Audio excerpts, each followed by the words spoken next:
My maand is my maand. Dis die reeks waarmee ons besig is. En ons het laasweek gesels oor my storie. Dis my storie. En dis hoe dit is. Of so dink ons.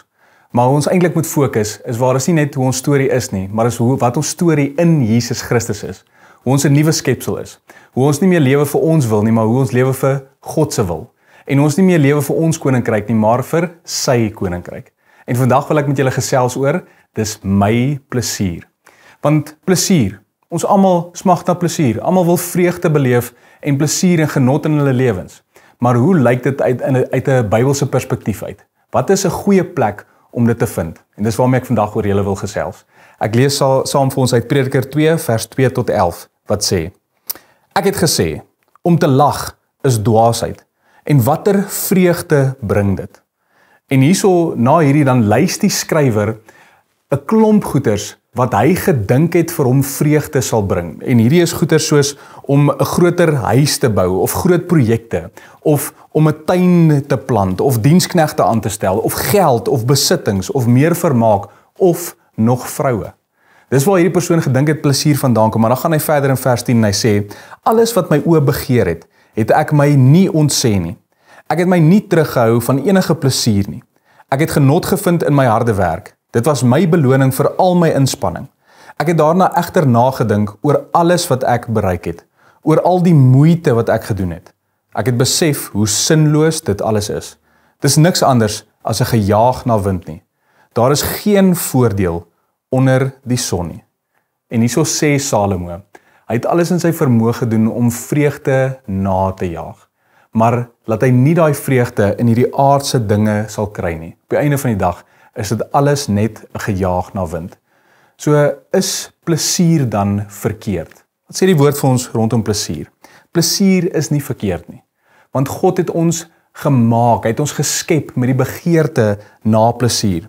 Ons lees in Psalm 36 vers 8 en 9 wat sê: Hoe kosbaar is u trou, o God. Die hele mensdom vind skuiling in die skadu van u vleuels. U voed hulle uit die oorvloed van u huis en laat hulle drink uit strome van vreugde. En dan kyk ons heel in die begin van skepping, as ons kyk na die tuin van Eden, waar Eden beteken letterlik vreugde. Waar God vir Adam en Eva in hierdie plek gesit het om vreugde te kon beleef. So, wat kwalifiseer hierdie vreugde wat ons moet beleef? Wat presies is die plesier wat God ons wil gee? Definisie van plesier is satisfaction, enjoyment, delight, happiness, joy en content. So, Jesus is die plek waar ons ware vreugde en vrede sal bevind. Waar ons daai plesier sal bevind, waar ons daai genot sal beleef. En ongelukkig gaan soek mense hierdie op heeltemal die verkeerde plek. Ons gaan soek het, soos Salomo gesê het, op aardse dinge. Die goeders wat ons dink vir ons vreugde sal bring, maar waar ons nooit daai vreugde vind nie. So ware blydskap is slegs in Jesus Christus te vind. So wat is die sleutels tot ware plesier? Nommer 1, wees vergenoegd. Wees dankbaar vir dit wat jy het. Ons lees in Filippense 4 vers 11. Ek het geleer om vergenoegd te wees met die omstandighede waarin ek is. So dit beteken met ander woorde, dat my geluk nie afhang van my omstandighede of goeders en situasies rondom my nie, maar dat ek dit slegs in Jesus Christus vind, waar dit is nie afhanklik van die dinge buite nie, maar eintlik van waar ons van die binnekant af buitekant toe werk. So wat gaan aan in my binneste? So as Jesus in jou lewe is, dan sal jy dankbaar wees. Dan, die tweede plek waar ons vreugde beleef is, verbly jou in die Here. Filippense 4 vers 4 sê, verbly julle altyd in die Here. Ek herhaal, verbly julle in die Here. So hoekom sal Paulus hierdie 2 keer direk na mekaar skryf? En as ons mooi daarna gaan kyk, dan is dit amper soos 'n ouer wat vir 'n kind iets oor en oor sê, omdat dit voorkom asof die kinders nie hoor wat daar gesê is of geleer word nie.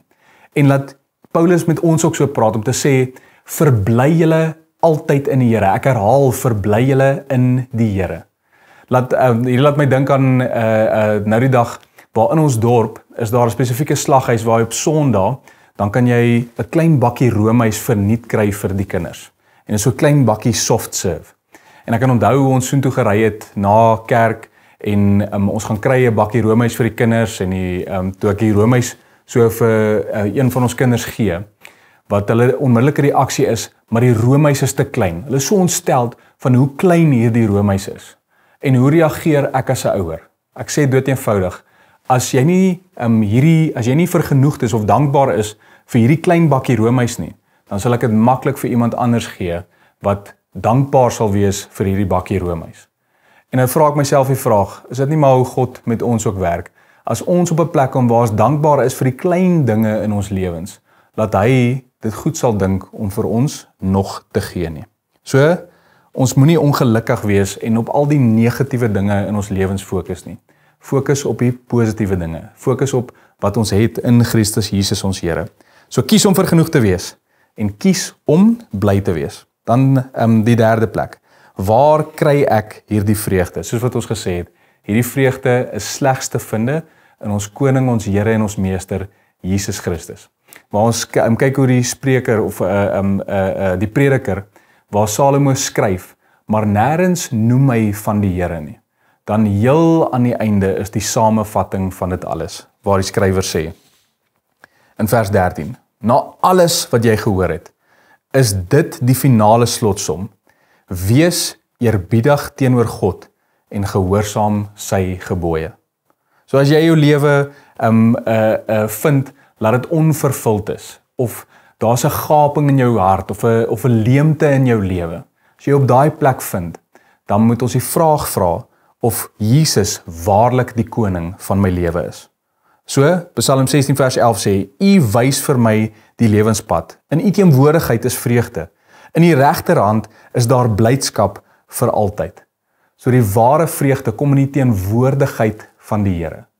En die vraag is, kies ons dag na dag, oral waar ons gaan, elke oomblik, elke geleentheid, elke faset van ons lewens, of ons werk toe gaan, of ons kinders by skool aflaai, maak nie saak waar ons beweeg nie, of ons self as jong mense skool toe gaan, of ons in die dorp is, of ons tyd saam met vriende spandeer of familie. Kies ons om die fokus Jesus te maak, met ons oë op ewigheid gerig, met ons oë gerig op die een wat reeds vir ons oorwinning behaal het, in wie ons ware vreugde sal vind, want hy is die oorsprong van daai vreugde. Want die waarheid is, dat as ek die leemte in my lewe beleef, en hiermee sluit ek af, is dit 'n Godgaping wat ek in my hart het. En daai Godgaping kan mens eintlik die prentjie kry van dat dit in die vorm van 'n kruis is. En daai Godgaping sal of leeg wees, of selfs leeg raak, as ek kies om ver weg van Christus af te bly. So kom ons kom naby aan die Here, die oorsprong van alle vreugde. Kom ons bid saam. Here, dankie vir U onbeskryflike liefde vir ons as mense. Ek dink aan die skrifgedeelte waar Dawid sê in die Psalms, dan sê hy, wat is die mens dat U aan hom dink, of die mensekind dat U hom besoek? Laat U in al die grootheid en koningsheerskappy die begeerte het om tyd saam met ons te spandeer. En laat U die oorsprong is van alle vreugde. Here, vergewe ons waar ons vreugde en genot wil vind in die dinge van hierdie wêreld, wat net tydelik is. Maar laat ons al hoe nader aan U beweeg, want U sê in die woord, nader tot my en ek sal tot julle nader. Laat ons naby aan U beweeg, die oorsprong van alle vreugde. Ons bid dit en ons vra dit in die naam van Jesus, ons koning, ons Here en ons meester. Amen.